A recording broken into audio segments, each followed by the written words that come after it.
or outside, let me put it this way, when action is done outside this ritual circle. The context of ritual, if you like, protects this action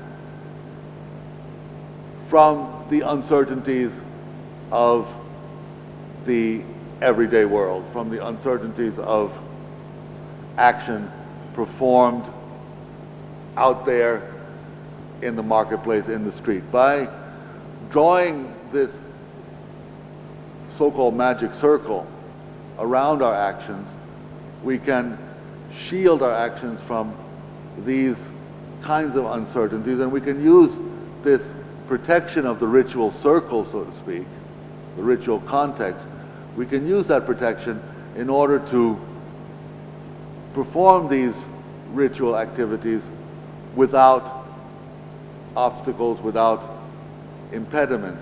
And thereby the ritual provides an ideal vehicle, it provides an ideal method for assisting our progress toward enlightenment.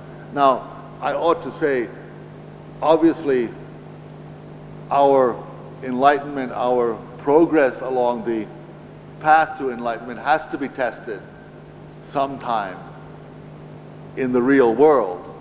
It has to be tested in the world outside the ritual circle. It has to be tested at work. It has to be tested at school. It has to be tested on the highway, so to speak, in the food center, and so on. But the ritual circle allows you to protect that practice and let it become strong, just as when we are growing a precious plant, we would put a fence around it to protect it from the wind. We might put a cover over it to protect it from exceedingly heavy rain and so forth. So we create this ritual circle to protect our practice from the uncertainties of everyday life until our practice is strong enough so we can take it out there and it will be damaged by the obstacles that we may encounter. So ritual has all these various benefits, beginning with very simple worldly benefits, psychological benefits that all of us understand, all of us need, even on the most basic level, because often we feel vulnerable, often we feel insecure, and most of us at one time or another need help, and for that we have our basic rituals, our rituals of propitiation, our rituals of affirmation and so forth. But more than that, the ritual also gives us an avenue, gives us an opening to attain higher and higher states of realization, higher and higher states of consciousness. And I think the value of rituals has been recognized by all the Buddhist traditions, no matter which Buddhist tradition you look at. And this is not to say that the ritual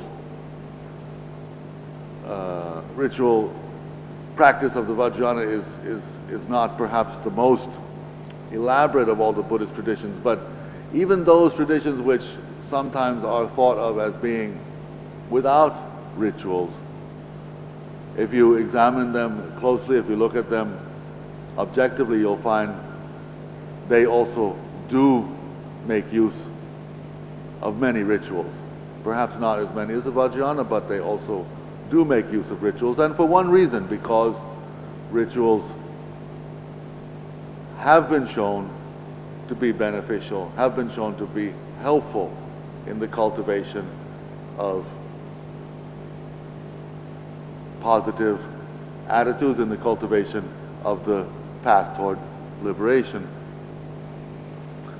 All right, I think I'll stop at this point and invite questions.